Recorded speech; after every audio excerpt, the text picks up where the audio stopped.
Living in the suburbs of Oak Ridge was supposed to be the pinnacle of peace and quiet. For 3 years, it was exactly that, until Mrs. Gable moved in across the street. Within a month, the neighborhood had collectively dubbed her the Karen of Oak Ridge. She didn't just complain about the height of people's grass or the volume of their wind chimes.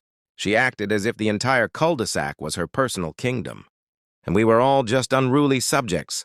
But it wasn't her constant nagging about my recycling bins that pushed me over the edge. It was the vanishing packages. It started small.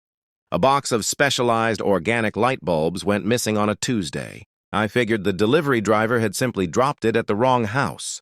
Then, a week later, a set of expensive linen pillowcases vanished. Within 20 minutes of the delivered notification hitting my phone, the final straw came when a birthday gift for my niece, a custom-made music box, was marked as left on the porch. Yet the porch was bare when I stepped out only moments later.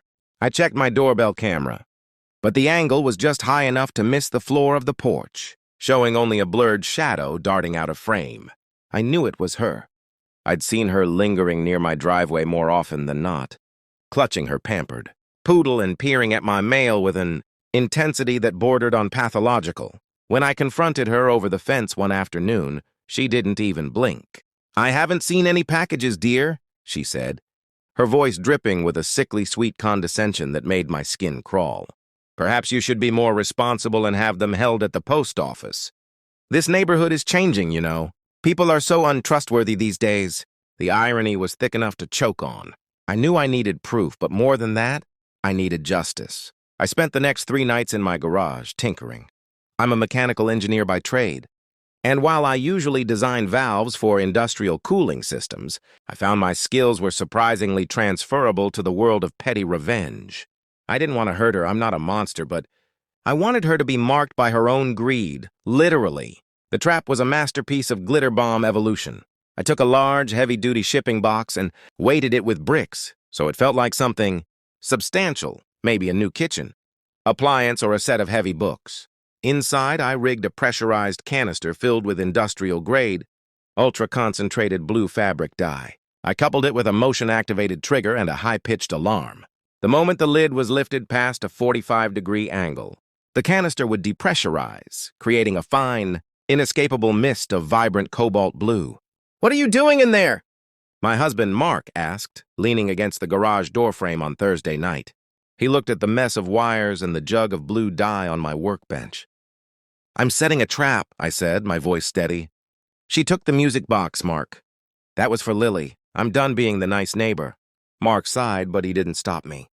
He'd seen the look in my eye before. "Just make sure it stays on her side of the property line when it goes off. I don't want blue footprints on our driveway." "Oh, it'll stay on her," I promised. "It'll stay on her for weeks." Friday morning was crisp and clear.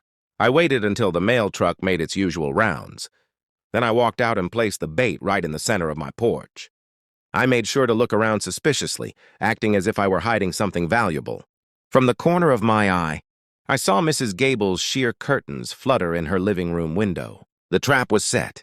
I went back inside, sat on my sofa with my laptop, and pulled up the feed from a new, discreetly hidden camera I'd installed at eye level near the door. For 2 hours, nothing happened. Then, at precisely 11:15 a.m., the shadow appeared. Mrs. Gable didn't even try to be subtle this time. She walked across the street in her expensive yoga gear, a designer sunglasses perched on her head. She glanced left, then right, and then stepped onto my porch with the practiced ease of a professional thief. She reached down and hoisted the box. I could see her strain slightly against the weight. The bricks were doing their job. She didn't wait to get back to her house. Her curiosity was clearly getting the better of her. She lugged the box toward the side of my garage, tucked into the shadows, where she thought she was hidden from the street and my front door. My heart hammered against my ribs. "Go on," I whispered to the screen. "Open it." She fumbled with the packing tape, her fingers trembling with excitement. She finally got a corner loose and yanked the flap upward. Even through the walls of the house, I heard the muffled sound of the pressurized blast. A second later, a piercing 120 decibel siren began to wail. It sounded like a bank vault being breached. I sprinted to the front door and threw it open just in time to see the aftermath. It was spectacular. Mrs. Gable was standing in the alcove of my garage, frozen in a state of absolute shock. From her hairline down to her mid-chest, she was a vibrant, shimmering shade of Smurf blue. The dye had atomized perfectly, coating her face, her blonde highlights, and her white Lululemon jacket in a thick, undeniable cerulean. The box lay at her feet, still venting a small, pathetic cloud of blue mist. "Mrs. Gable!" I shouted, putting on my best display of shocked concern. "Are you okay?" "I heard the alarm!" "Did someone try to rob you on my property?" She turned toward me, her eyes wide and white against the blue mask of her face. She looked like a creature from a low-budget sci-fi movie. She tried to speak, but her mouth was stained blue, too. I thought this was mine," she stammered, her voice cracking.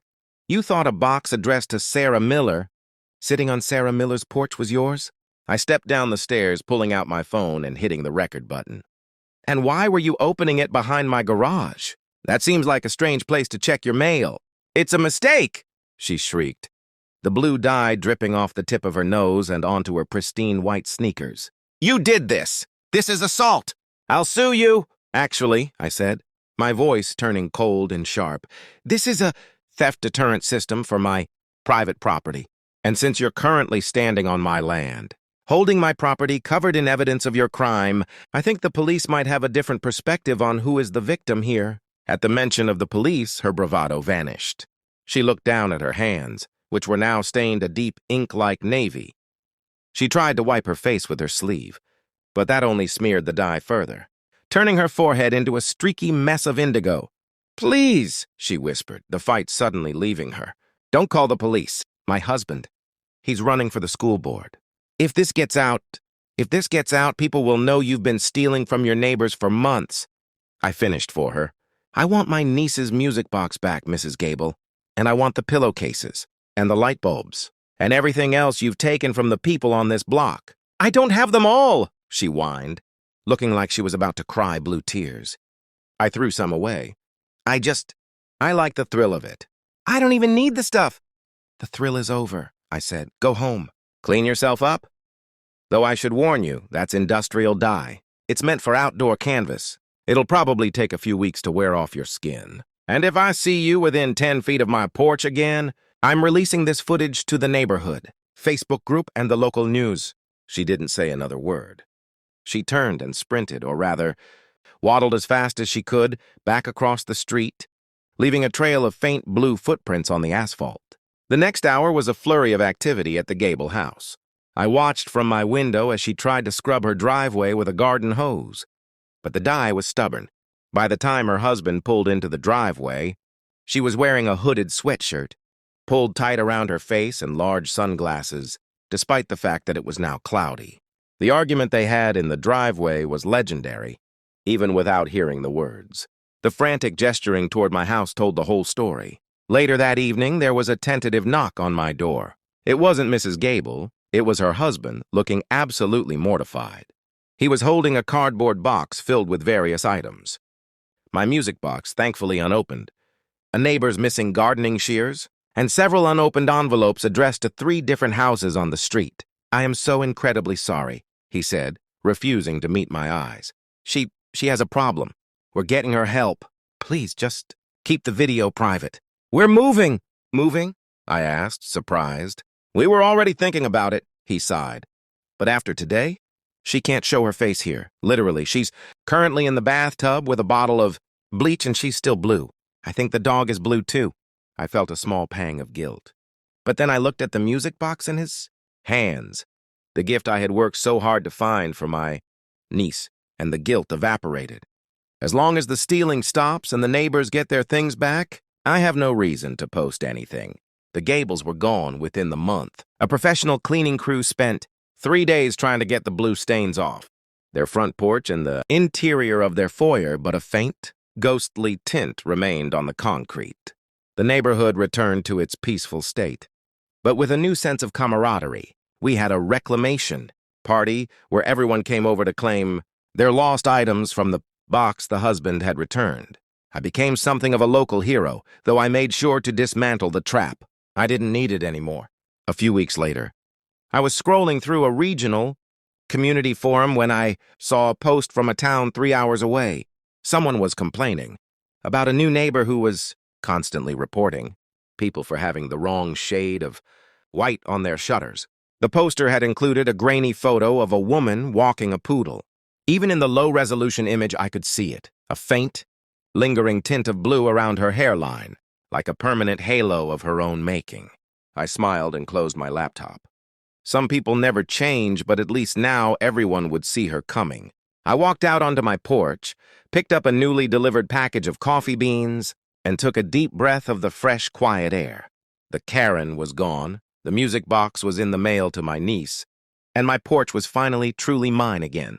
I had set a trap that sprayed blue dye on her, and in doing so, I had painted a much brighter future for our street.